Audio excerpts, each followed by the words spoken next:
இன்னைக்கு தலைவர்மார் பேசுற பொய்கள் சுப்ஹானல்லாஹ். அவன் வாசிக்கு எல்லாம் சொல்லுவான், இன்றை கொண்டு சொல்லுவான், நாளை கொண்டு சொல்லுவான். சகோதரர்களே, வாக்கு மாறாத தலைவர் முஹம்மது ஸல்லல்லாஹு அலைஹி வஸல்லம் 23 வயசிலேயே அமீன், நம்பிக்கையின் நட்சத்திரம் என்பதாக சீல் குத்தப்பட்டவர் முஹம்மது ஸல்லல்லாஹு அலைஹி வஸல்லம்.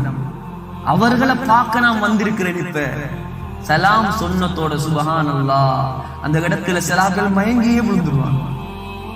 என்னுடைய தலைவர், என்னுடைய உயிரை விட நான் நேசிக்க வேண்டியவர், எனக்கு அவரை உலகத்துல காணக்கூடிய பாக்கியம் கிடைக்கல. நான் சஹாபியாக பிறக்கல்ல, அவரோடு வாழல்ல.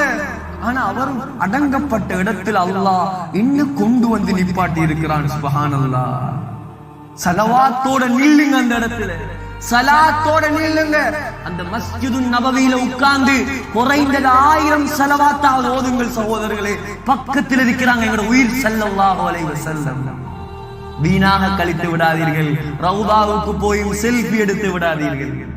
எடுக்கலாம் வேற எங்கேயாவது போய், அது செல்ஃபி எடுக்கிற இடம் அல்ல. எங்களுடைய வாழ்க்கையே தியாகம் செய்த இடம் அது. அந்த இடத்துல மௌத்து வராதா வராதா வராதா என்று எத்தனை ஜீவன்கள் ஏங்கி போயிருக்கிறது சகோதரர்களே. யோசிக்க வேண்டும். நாங்க இதெல்லாம் எனக்காக, நான் இந்த உலகத்துல முஸ்லிமாக வாழ்கிறேன். இந்த கிரேன் பாஸ்ல உள்ள முஸ்லிம்கள் மாத்திரமா, வெள்ளவத்தையில் இருக்கிற முஸ்லிம்கள் மாத்திரமா? உலகத்தில் இப்பொழுது 1.8 பில்லியன் முஸ்லிம்ஸ், 1.8 கோடி முஸ்லிம்கள் இருக்கிறாங்க உலகத்துல.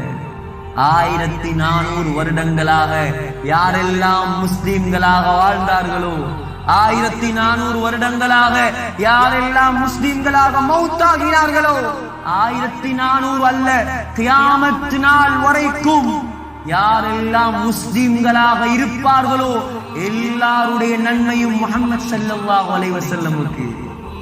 இதில் மாற்று கருத்து இருந்தால் தைரியமாக சொல்லலாம் சகோதரர்களே. மாற்று கருத்து யாருக்கும் கிடையாது. ஏன்? ரத்தத்தை சிந்தியவர் அவர். நான் முஸ்லீம் ஆகிறதுக்கு, ஹஜ்ரத் முஸ்லீம் ஆகிறதுக்கு, நீங்க முஸ்லீம் ஆகிறதுக்கு, இங்க இருக்கக்கூடிய பொம்பளைகள் ஃபர்தா போடுறதுக்கு அந்த ரத்தத்தை சிந்தினவர் அவர். சகோதரர்களே, செருப்பால் எறிந்தார்கள். உக்பத் இப்னு அபீ முஹைத் முகத்தில காரி துப்பினான். யாருக்காக இதெல்லாம்? எனக்காகவும் உங்களுக்காகவும். சகோதரர்களே, எவ்வளவு கஷ்டப்பட்டார். அவருக்கு முன்னால நின்று, அவர்களுக்கு முன்னால நின்று நாம் ஸலவாத்து சொல்லுவோம், கண்ணீர் வடிப்போம். பெண்கள் வந்திருக்கிறாங்க, பெண்கள் அப்படியே திரும்பி பாருங்க. ஸலவாத்தை சொல்லிவிட்டு இப்படி நின்று ஸலவாத்து சொன்னா, இப்படி திரும்பி பார்த்தீங்க என்று சொன்னா ஒரு ஜன்னல் திறந்திருக்கு. ஒரு ஜன்னல், 2 ஜன்னல்கள் அப்படியே திறந்திருக்கும். அது இன்றைக்கு நேற்று திறந்திருக்கிற ஜன்னல் இல்ல, 1400 வருடங்களாக திறந்தீங்க. எத்தனை வருஷம்? 1400 வருடம். சகோதரர்களே, அல்லாமா தஹபி ரஹ்மத்துல்லாஹி அலைஹி சியரு அலாமின் நுபலாவில் பதிவு செய்திருக்கிறார்கள். முஹம்மது உமர் ரலியல்லாஹு அன்ஹுடைய காலத்தில் மஸ்ஜிது நபவி பெருசாக கட்டப்பட்டது, விசாலப்படுத்தப்பட்டது. அப்ப அந்த இடத்துல தான் அந்த ஜன்னல் ஈக்குது. அந்த ஜன்னல் ஈக்கிற இடத்துல தான் ஹப்ஸா நாயகியுடைய வீடு இருக்குது.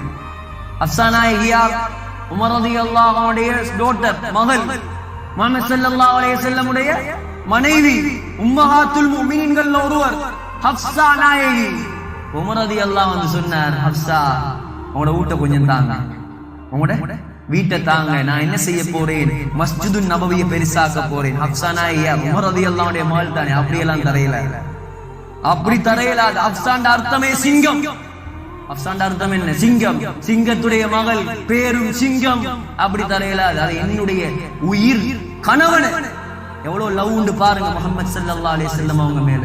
நான் அந்த வீட்டுல இருந்து கொண்டு என்னுடைய கணவனின் கபரை பார்த்து கொண்டிருக்கிறேன். உங்களுக்கு தரையில.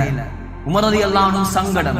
சரி, ஆயிஷா ரலியல்லாஹு அன்ஹா தான் ஹப்ஸா நாயகியுடைய பெஸ்ட் ஃப்ரெண்ட். அனுப்பினாங்க. ஆயிஷா கொஞ்சம் ஹப்ஸா கிட்ட பேசி ஊட்ட வாங்கிட்டாங்க, கொடுக்கல. யாரு பேசியும் சரி வரல, தரையில. அது சும்மா இடம் அல்ல, தாரத்துக்கு சும்மா இடமா? சகோதரர்களை, கடைசியாக சின்ன தம்பி உபைதுல்லாஹ் ரலியல்லாஹு அன்ஹு அவருடைய வீடு தான் அந்த ஜன்னல். இப்ப இருக்கிற ஊடு, அந்த ஜன்னல் திறந்திக்கிறே அவருடைய ஊடு. அது ஹப்ஸா நாயகிட்ட வந்து சொன்னார், தாத்தா ஏண்ட வீடு உங்களோட வீட்டுக்கு முன்னுக்கு தான் இருக்குது, ஏண்ட வீடு உங்களோட வீட்டுக்கு முன்னுக்கு தான் இருக்குது, நான் ஏண்ட வீட்டை உங்களுக்கு தாரேன், நான் ஹரத்துக்கு வெளியே போறேன், நீங்க ப்ளீஸ் பண்ணி அந்த வீட்டை கொடுத்துருங்களே. ஹப்ஸா நாயகி அழுது சொன்னாங்க, சரி, ஆனால் எனக்கு ஒரு வாக்கு தரும். என்ன வாக்கு தெரியுமா? எந்த காரணத்தை கொண்டும் இந்த ஜன்னலை மூடக்கூட. ஏன்? உபைதுல்லாவுடைய வீட்டுல இருந்து ஜன்னலை திறந்தா ஸல்லல்லாஹு அலைஹி வஸல்லம் உடைய ரவுதா விளங்கும், ரவுதா விளங்கும். எந்த காரணம் கொண்டும் அதை மூடக்கூடாது. நான் மௌத்தாகும் வரைக்கும் ஜன்னலை திறந்து என்னுடைய கணவனை பார்த்து கொண்டே இருக்க வேண்டும் கபரை. ரலியல்லாஹு அன்ஹு அன்றைக்கு வாக்கு கொடுத்தாங்க, ஹப்ஸா ஜன்னலை மூட மாட்டேன். சுப்ஹானல்லாஹ், எப்படி தலைவர்கள் இவங்கெல்லாம், யோசிச்சு பாருங்க. பணத்துக்கு அடிமையானவங்களா இவங்கெல்லாம், பதவிக்கு அடிமையா. உலகத்துல இன்றைக்கு 57 முஸ்லிம் நாடு, 57 முஸ்லிம் நாட்டுக்கு 57 பிரசிடென்ட். சகோதரர்களே, உமர் ரலியல்லாஹு அன்ஹு யார் தெரியுமா? 57 முஸ்லிம் நாட்டுக்கும் ஒரே பிரசிடென்ட். மன்னர் அல்ல, மன்னாதி மன்னன், சக்கரவர்த்தி. ஆனால் படுத்தது நிலத்தில, தலவாணி கூட இல்ல. சகோதரர்களே, துனியாவை சம்பாதிக்கல. உலகத்தில தன்னுடைய பலத்தை வைத்து அல்லாஹ்வுடைய மார்க்கத்தை வளர்த்தார் உமர் ரலியல்லாஹு அன்ஹு. அன்றைக்கு மகள்கிட்ட வாக்கு கொடுத்தார், ஹப்ஸா ஜன்னலை மூட மாட்டேன். அந்த தந்தை கொடுத்த வாக்கு, எத்தனை மன்னர்கள் வந்தார்கள், இன்னும் அதே ஜன்னல் மூடப்படாமல் 1400 வருடங்களாக திறந்து வைக்கப்பட்டிருக்கிறது. அந்த இடத்துக்கு போய் இந்த சிந்தனையோட, இந்த சம்பவத்தோட பாருங்க சகோதரர்களே. 1000 பேசலாம், 1000 பேசலாம். மதீனா, சுப்ஹானல்லாஹ், மதீனா என்றாலே வாய் மணக்கும் என்று சொல்லுவாங்க. எப்படி அல்லாஹ் மக்காவுல சுவர்க்கத்தின் 3 கல்களை இறக்கினானோ, மதீனாலதான் அல்லாஹ், மதீனாலதான் அல்லாஹ் சுவர்க்கத்து பழத்தை இறக்கி வைத்திருக்கிறான். புகாரியை சொல்கிறேன், அல் அஜ்வா மினல் ஜன்னா, அஜ்வா ஆலியா இருக்கிறது மதீனால. சகோதரர்களே, அந்த அஜ்வாவை அல்லாஹ் சுவர்க்கத்திலிருந்து இறக்கி இருக்கிறான். முஹம்மது ஸல்லல்லாஹு அலைஹி வஸல்லம் சொன்னார்கள், அந்த அஜ்வாவை சாப்பிட்டால் விஷப்பாம்பு எது கடித்தாலும் எந்த விஷமும் பாதிக்காது. ரீச்சம்பளம் பிஸ்மில்லாஹி துர்பத்து அர்தினா வரீகத்தி பஅதினா. சகோதரர்களே, மதீனாவினுடைய மண் இருக்குதே, மண், மதீனாட புழுதி, அந்த தூசி கூட நோய்க்கு நிவாரணியாக அல்லாஹ் வச்சிருக்கிறான். சகோதரர்களே, மதீனாவுடைய மலை இருக்கிறே, உஹது மலை, போய் பாருங்கள். உஹது மலை கிட்டத்தட்ட 7 கிலோமீட்டர். உஹது மலை அது சும்மா மலை அல்ல. முஹம்மது ஸல்லல்லாஹு அலைஹி வஸல்லம் சொன்னார்கள், ஹாதா ஜபலுன் யுஹிப்புனா, இந்த மலை எங்களை நேசிக்கிறது. நாயகத்தை நேசித்த மலை அது. அதுக்கு மேல போய் ஏறி நில்லுங்க. ஸல்லல்லாஹு அலைஹி வஸல்லம் நின்ற இடம் அது, அந்த மலை. அபூபக்கர் ரலியல்லாஹு அன்ஹு ஏறின மலை. ஏழும் என்றால் ஏறி நின்று அந்த சிந்தனையோடு ஏறி நில்லுங்க. முஹம்மது ஸல்லல்லாஹு அலைஹி வஸல்லம் துப்பின கிணறு இருக்குது. முஹம்மது ஸல்லல்லாஹு அலைஹி வஸல்லம் தன்னுடைய கரத்தால் நாட்டிய ஈச்சம் பல தோட்டம் இருக்குது, 1000 இருக்கிறது சகோதரர்களே. ஆனால் நேரம் போதாது, நேரம் போய்த்து கொண்டே இருக்கிறது. என்ன சொல்ல வருகிறேன்? ஹஸரத்தை குடிங்க, வரக்கூடிய வழிகாட்டி. நாங்க எல்லாத்தையும் அவங்க சொல்லி தருவாங்கன்னு எதிர்பார்க்க கூடாது. உலமாக்களை கொண்டு நடத்தப்படக்கூடிய டிராவல்ஸ் மாஷா அல்லாஹ் பரக்கத் செய்யட்டும். ஆனால் சில டிராவல்ஸ்ல உலமாக்கள் இல்லாதவங்களும் கைடா வராங்க.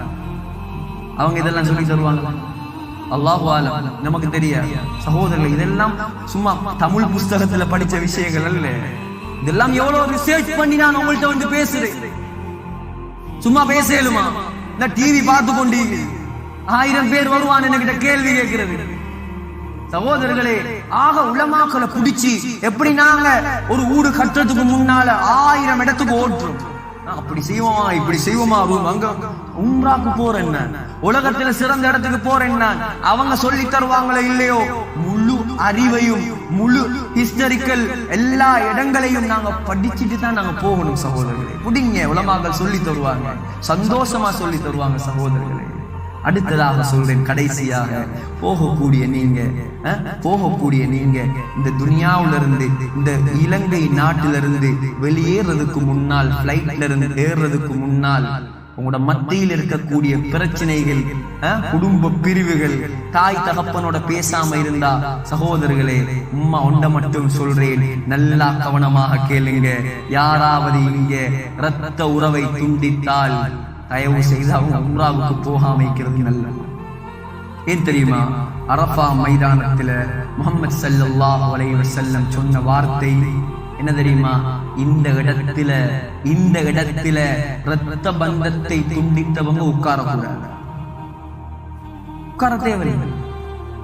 ஒவ்வொரு வியாழக்கிழமையும் ஸல்லல்லாஹு அலைஹி வஸல்லம் சொன்னாங்க, ஒவ்வொரு வியாழக்கிழமையும் அல்லாஹ் முஸ்னத் அஹ்மதுல 20,000 ஹதீஸ் நினைக்கிறேன், முஸ்னத் அஹ்மதுல வரக்கூடிய சஹீஹான ஹதீஸ், ஒவ்வொரு வியாழக்கிழமை வெள்ளிக்கிழமை ராவும் அல்லாஹு தஆலா அடியார்களுடைய அமல்களை உயர்த்துகிறான்.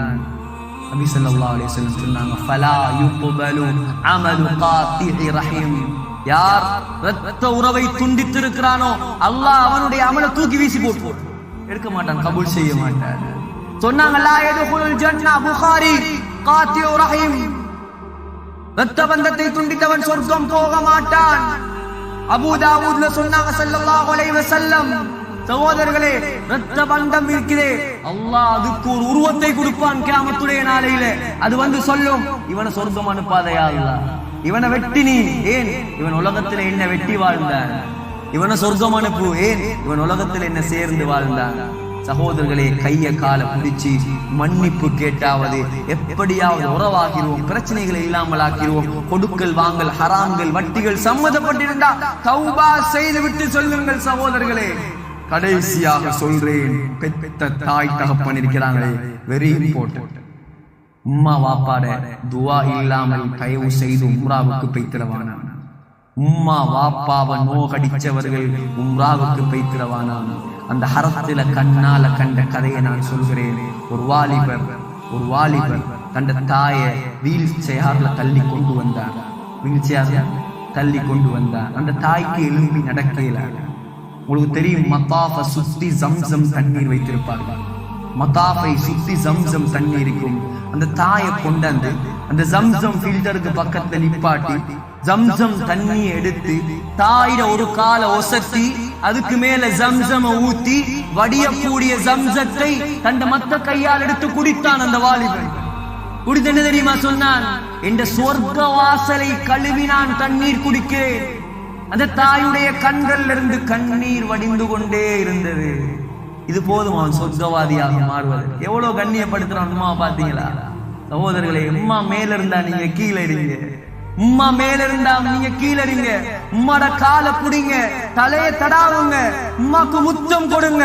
நீங்க போற உம்ரா, நீங்க போற ஹஜ் ஏற்றுக்கொள்ளப்படுமா படாதா அல்லாஹ்க்கு தான் தெரியும். அது யார் போனாலும் சரி. பைஹக்கியில வருகிறது ஹதீஸ், ஸல்லல்லாஹு அலைஹி வஸல்லம் சொன்னாங்க, உம்மாவை பார்த்து ஒரு காணி சிரிச்சா அல்லாஹ் உனக்கு ஏற்றுக்கொள்ளப்பட்ட ஹஜ்ஜுடைய நன்மையை தருவான். ஏற்றுக்கொள்ளப்பட்ட ஹஜ்ஜி. சஹாபாக்கள் கேட்டாங்க, யா ரசூலல்லாஹ் அப்படின்னா நாங்க 100 தரம் சிரிப்போமே. ஸல்லல்லாஹு அலைஹி வஸல்லம் சொன்னாங்க, 100 ஹஜ்ஜி கிடைக்கும் அப்பா உனக்கு. வீட்டுல இருந்து ஒவ்வொரு நாளும் எத்தனை ஹஜ்ஜி செய்யலாம் சகோதரர்களே? தாய்க்கு நிகர் யாரும் இல்லை சகோதரர்களே, தாய்க்கு நிகர் யாரும் இல்லை. அது பெரிய பாடம், வேற பாடம். மனைவியுடைய இடத்துல இன்னொரு மனைவி வரலாம். மனைவி இல்லாட்டி தாய் மௌத்தானால் தாயுடைய இடத்துக்கு ரீப்ளேஸ் இல்ல சகோதரர்களே. தாயை கண்ணியப்படுத்துங்க, மன்னிப்பு கேளுங்க, கட்டி புடிச்சு கொஞ்சம் அம்மா நீங்க மன்னிக்கலண்டா அல்லாஹ் என்ன மன்னிக்க மாட்டானாம். அல்லாஹ்வுக்காக இந்த பாவங்களை நான் செய்த குத்தங்களை மன்னிச்சிருங்கன்னு சொல்லி அழுங்க கையை பிடிச்சி. பெண்களும் தான் ஆண்களும் தான் பாப்பாவோட கண்ணியமாக நடந்து, பாப்பா என்ன மன்னிச்சிருங்க, நான் செய்த குத்தங்களை எல்லாம் மன்னிச்சிருங்க, போயிட்டு அழுது காலை பிடிச்சு மன்னிப்பு கேட்டு ஒரு பரிசுத்தமான மனிதனாக சகோதரர்களே இந்த உம்ராவுக்கு போங்க. நீங்க போயிட்டு அந்த உம்ராவை பரிபூர்ணமாக உலமாக்கல் வழிகாட்டல்ல செய்யுங்க. செய்து முடிச்சு துவா கேட்டுட்டு வாங்க, யா அல்லாஹ் ஒவ்வொரு வருஷமும் இந்த மண்ணை மிதிக்கக்கூடிய பாக்கியத்தை எனக்கு தருவாயா என்று துவாவோட வாங்க. எல்லாம் வல்ல அல்லாஹ் இங்க இருக்கக்கூடிய அனைவருடைய பிரயாணங்களை லேசாக்கி தருவானாக.